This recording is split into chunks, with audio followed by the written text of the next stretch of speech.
कहा जाता है भाजपा को हराना तुम्हारे बाप का ठेका हम लिया क्या? भाजपा को हराने सिर्फ हमारी जिम्मेदारी है, वोट तुम्हारे लोग दें और भाजपा को हम हराएं। अब ये नहीं चलेगा।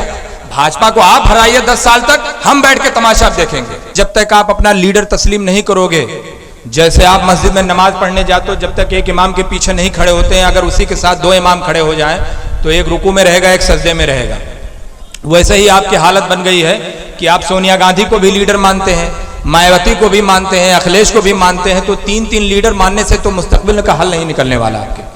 अगर आपको बेहतरीन लीडर मानना है, इमामत अगर पकड़नी है, अगर अमीर मानना है, तो वैसी हिसाब से बेहतरीन लीडर नहीं। मैं चैलेंज के साथ कहता हूं, पूरे हिंदुस्तान में किसी को बुला लीजिए, अगर वैसी हिसाब से बेहतरीन कोई लीडर हो तो हम तमाम लोग उनके साथ चलने के लिए तैयार हैं। लोग आपसे 2 चीजों का इल्जाम बहुत लगाते हैं। एक तो कहते हैं कि वैसी साहब भाजपा के एजेंट है। अच्छा, अभी साबित करने में आ जाए तो नानी मर जाएंगे अच्छे, लेकिन साबित नहीं कर पाओगे। नस्लें खत्म हो जाएंगी लेकिन कर नहीं पाओगे। इल्जाम लगाना आसान होता है, साबित करना बहुत मुश्किल। दूसरा एक नया इल्जाम आया है आपके पास, वो आया है कि वैसी साहब जेल क्यों नहीं जाते, इसीलिए भाजपा के एजेंट हैं। मुझसे भी एक आदमी ने सवाल किया था और वो भी माशाल्लाह पत्रकार ही थे, अच्छे थे बेचारे, और बिहार से लेकर यूपी तक कवरेज करते हैं। तो बोले जेल क्यों नहीं जाते? तो हमने कहा राष्ट्रीय अध्यक्ष की तुलना राष्ट्रीय अध्यक्ष से कीजिए तो मैं जवाब दूं। बोले हाँ ये बात तो सही। हमने कहा वैसी साहब क्या कहें, राष्ट्रीय अध्यक्ष है। तो हमने कहा आप एग्जाम्पल किसका दे? तो आजम खां का, शहाबुद्दीन साहब का, अतीक अहमद का। आप एग्जाम्पल दीजिए, अखिलेश यादव का, मायावती का, सोनिया गांधी का, ओवैसी साहब का तो मैं मानूं। सोनिया गांधी क्यों नहीं जेल जाती, उनके ऊपर भी केस है। मायावती क्यों नहीं जेल जाती, उनके ऊपर भी केस है। अखिलेश यादव क्यों नहीं जाते, उनके ऊपर भी मुकदमा है। ओवैसी साहब भी सिर्फ जेल जाए का? तो जब तक राष्ट्रीय अध्यक्ष की तुलना राष्ट्रीय अध्यक्ष से कीजिए, कोई भी पूछे तो कह दो अखिलेश यादव जिस दिन जेल जाएंगे उस दिन ओवैसी साहब भी जाएंगे। दोनों लोग बीजेपी के एजेंट बनने के लिए तैयार हैं। बताओ, ये सब झूठ है, प्रोपोगंडा है। जब तक आप कामयाब नहीं होंगे इस तरह के इल्जाम आपको सहना पड़ेगा। जिस दिन आप कामयाब हो जाएंगे आपके पास घुटनों के बल चल के आएंगे। चैलेंज करता हूं मैं, आप थोड़ी सी अपनी ताकत तो दिखाइए। राजभर ने थोड़ी सी ताकत दिखाई, 18 साल पुरानी पार्टी है। अखिलेश यादव भी अलायंस में लेने तैयार है, और भाजपा भी। थोड़ा सा मुत्तहिद हो जाइए। जितनी सारी पार्टियां घुटने के बल चल के दारुसलाम ना जाके अलायंस की बात की तो नाम बदल दूंगा अपना, लेकिन थोड़ा सा तो मुत्तहिद हो जाओ मेरे भाई। और इतना बेहतरीन लीडर पूरी दुनिया में नहीं किसी को मिलने वाला यार। जिसको संसद रत्न का अवार्ड मिला हो अखिलेश यादव, उनके अब्बा जान, उनके चचा जान, पूरे खानदान सांसद और विधायक बना, किसी को अवार्ड मिला हो तो बताओ। जिसको इतना बेहतरीन लीडर, इतना हसीन, इतना अच्छा पढ़ा लिखा, समझदार, हर मामले में बेबाकी से, उस पर भी आपको शक है?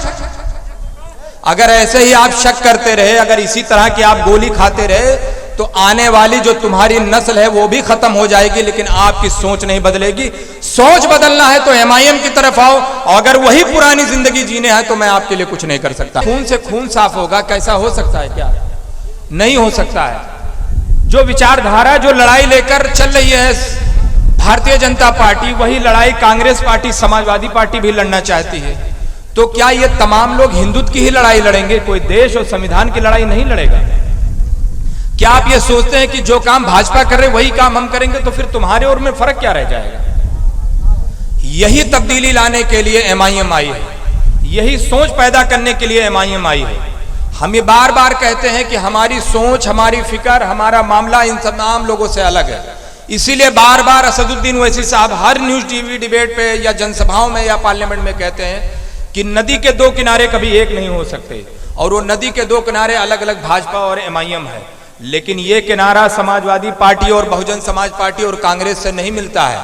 अगर किसी को यकीन ना हो तो पता कर लीजिए, महाराष्ट्र में जो शिवसेना हमारी इतनी बड़ी दुश्मन है, आज उसी शिवसेना की गोद में बैठकर खेल रही है समाजवादी पार्टी। जाके पता कर लीजिए, समाजवादी पार्टी के 2 विधायक हैं जो शिवसेना के साथ अलायंस करके सरकार में मजे लूट रहे हैं।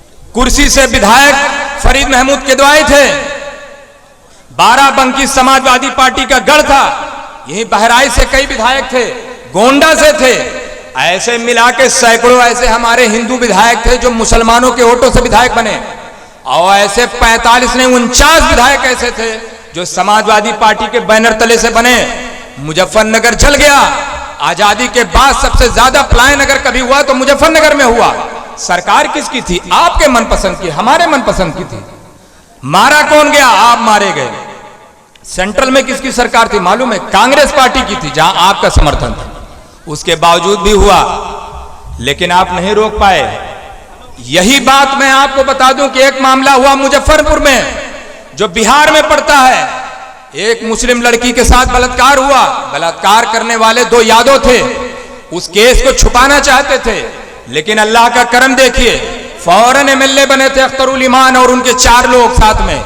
जैसे पता चला, मुजफ्फरपुर का मेरे पार्टी का जिला अध्यक्ष मुकीम भाई थे, मैंने उन्हें फोन किया। हमने कहा मुकीम भाई पहुंचिए और प्रदेश अध्यक्ष जी से बात करिए। उन्होंने बात किया, उस लड़की के घर पहुंचे, जो हो सका पार्टी की तरफ से इमदाद किया। फौरन एफआईआर के लिए बात रखी। एफआईआर नहीं लिखी जा रही थी। अख्तरुल ईमान साहब ने डीजीपी से बात किया और कहा कि अगर एफआईआर नहीं लिखा गया तो हमारे 5 विधायक आके धरने पे बैठ जाएंगे और लाखों लोग आपके डीजीपी ऑफिस का घेराव करेंगे। रातों रात एफआईआर लिखा गया। रातों रात एफआईआर लिखा गया। सदन में पहली एंट्री हुई। शपथ लेने के बाद फौरन अख्तरुल ईमान साहब ने कहा उस लड़की के लिए बेहतरीन से, उस लड़की के लिए कुछ ना कुछ मदद की जाए सरकार की तरफ से और इन लोगों को सख्त से सख्त सजा दिलाई जाए। आपको बताऊं कि 2 दिन के अंदर 48 घंटे के अंदर उन दोनों को पकड़ा गया, जेल भेजा गया और अभी भी जेल में है। और उस लड़की के घर को अच्छा खासा सरकार की तरफ से मुआवजा दिलाया। आपसे मैं बार बार कहता हूं, क्यों लीडरशिप आपकी जरूरी? जब आपकी लीडरशिप होगी तो आपकी बात सुनी जाएगी। लेकिन अगर आप किसी दूसरे की लीडरशिप को एक्सेप्ट करेंगे तो आप एक बंधुआ बह लेंगे, जो कहा जाएगा वही बोलेंगे। हिम्मत नहीं रहेगी आपको स्टेज पे खड़े होने की। किसी भी मुसलमान दाढ़ी वाले को समाजवादी पार्टी का स्टेज पे खड़ा किया नहीं जा रहा है, आपका नाम तक नहीं लिया जा रहा है। और कहा जाता है भाजपा को हराना तुम्हारे बाप का ठेका हम लिया क्या? भाजपा को हराने सिर्फ हमारी जिम्मेदारी है, वोट तुम्हारे लोग दें और भाजपा को हम हराएं। अब ये नहीं चलेगा। भाजपा को आप हराइए 10 साल तक, हम बैठ के तमाशा देखेंगे। जब तक आप अपना लीडर तस्लीम नहीं करोगे, जैसे आप मस्जिद में नमाज पढ़ने जाते हो, जब तक एक इमाम के पीछे नहीं खड़े होते हैं, अगर उसी के साथ 2 इमाम खड़े हो जाएं तो एक रुकू में रहेगा, एक सजदे में रहेगा।